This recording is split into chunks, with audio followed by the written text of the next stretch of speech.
Opa, graças a Deus, Senhor Jesus Cristo, irmão Jaime, evangelista Jaime. E o que diria, hein, do apóstolo Paulo aos Tessalonicenses, quando os irmãos Tessalonicenses estavam ali confusos quanto ao período tribulacional. Os irmãos de Tessalônica pensavam que a igreja tinha sido arrebatada e que eles tinham ficado. O apóstolo Paulo se levanta dizendo que estas coisas, né, não acontecerão sem antes e isto não acontecerá antes que estas coisas acontecerão, né? Ou seja, isto é o arrebatamento da igreja, estas coisas referindo-se ao período tribulacional quanto à grande apostasia que precederia o arrebatamento da igreja, né? Assim, e que sugeria aí o filho do pecado, o homem da perdição. Aliás, o homem do pecado, o filho da perdição, que é, né, o próprio anticristo, né? Aí fica complicado para Augusto Nicodemos chegar e falar isso, né? Se baseando só em fatos históricos e não nas profecias, né? Nas profecias que falam sobre o arrebatamento da igreja. Tem profecias que falam, essa daí é uma de Paulo a Tessalonicenses, capítulo 4, versículo 1 ao 5, 6, ali, por ali, né? Que fala sobre a grande apostasia que haveria de vir, né? E se levantasse aí o homem do pecado, o filho da perdição, o anticristo, né? Então, fica fácil de chegar e falar só sobre fatos históricos e não sair citando, né, as profecias bíblicas, né? É por isso que eu não acredito, irmão Jaime, num arrebatamento eminente, né? Ou seja, que o arrebatamento da igreja pode ser no abrir e fechar de olho, né? Antes ao toque da trombeta de Deus, né? E que não tenha profecias para que isso aconteça, né? Para que o arrebatamento da igreja aconteça, ou seja, pode acontecer de forma súbita, né? Sem que haja acontecimentos proféticos, né? Então, chegar aí e falar de fatos históricos, né?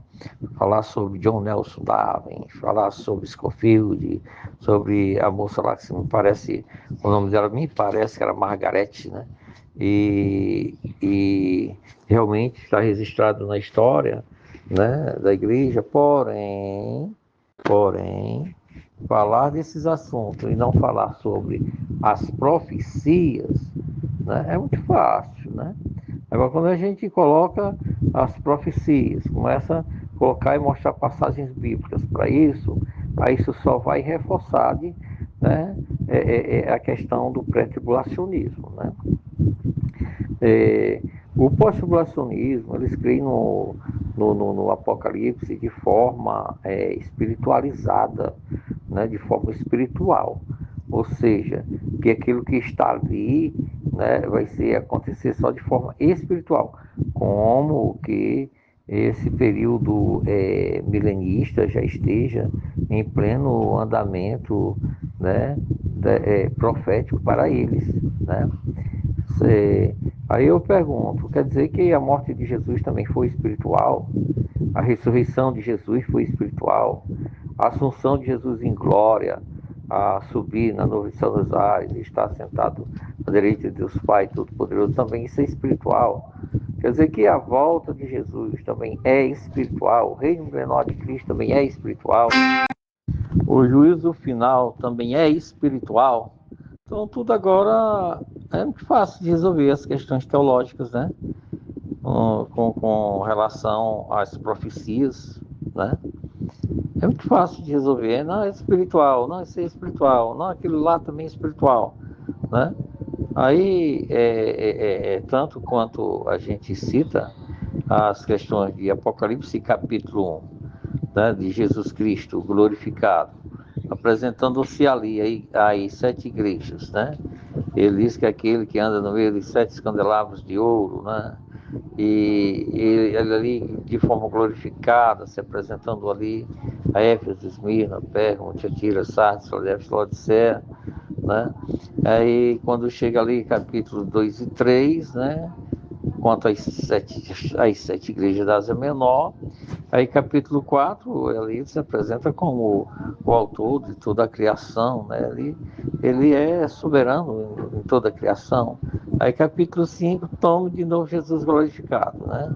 Aí quando o capítulo 3 versículo 10 diz que porque também tu guardaste a doutrina da minha perseverança, né? Ou da minha paciência, também livrá-lo-ei da tribulação que há de vir sobre o mundo. Aí ali também é espiritual para eles, né? Ali também é espiritual para eles. É uma promessa que Jesus fez à igreja. A igreja dele é atual, né? Apesar de aquela palavra profética estar dirigida à igreja de Filadélfia, a igreja do amor fraterno, da verdadeira coinonia cristã, mas ali está de forma direta ligada à sua igreja.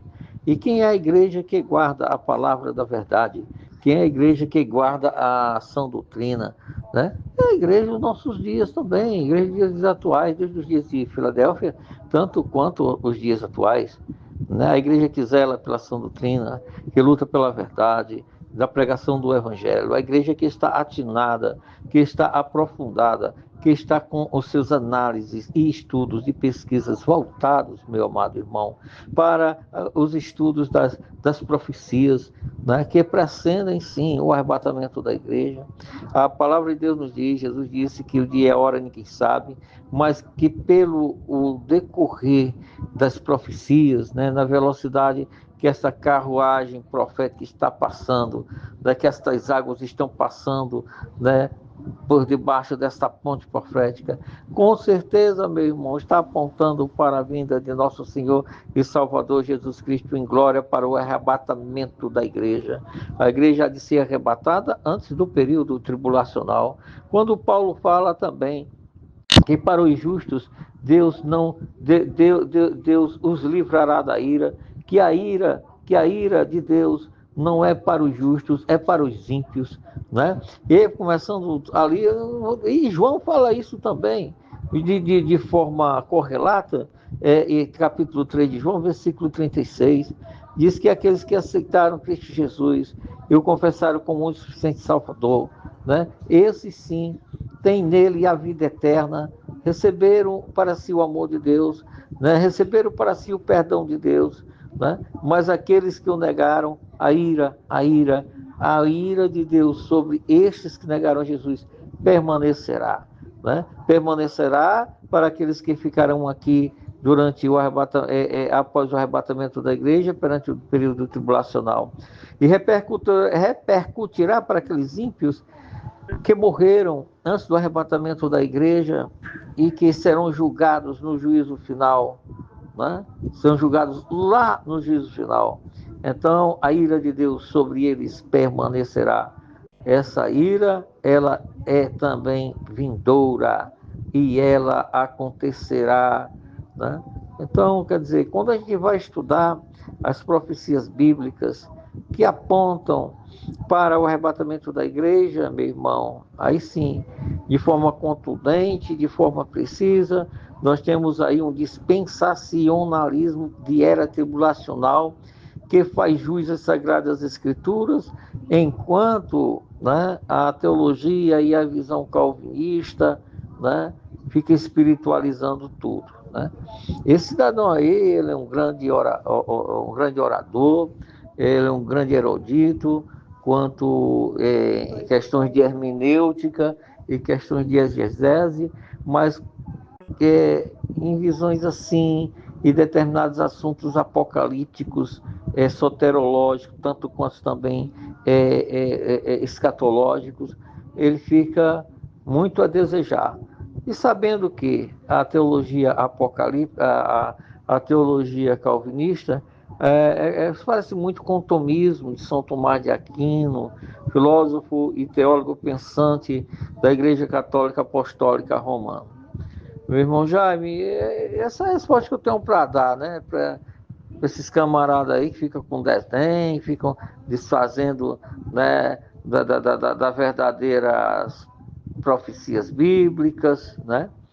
É fácil, meu Jaime. A pessoa chegar, né, com essa história da igreja, e com a história da igreja, com essas profecias, as quais, né, e são correlatas à história da igreja, né? Aí chegar e falar assim só sobre a história da igreja. Mas você pega ele e bota logo Paulo falando aos Tessalonicenses, no capítulo 2 do versículo 1 até o versículo 5. A gente já estava, aí já dificulta a coisa para ele, né?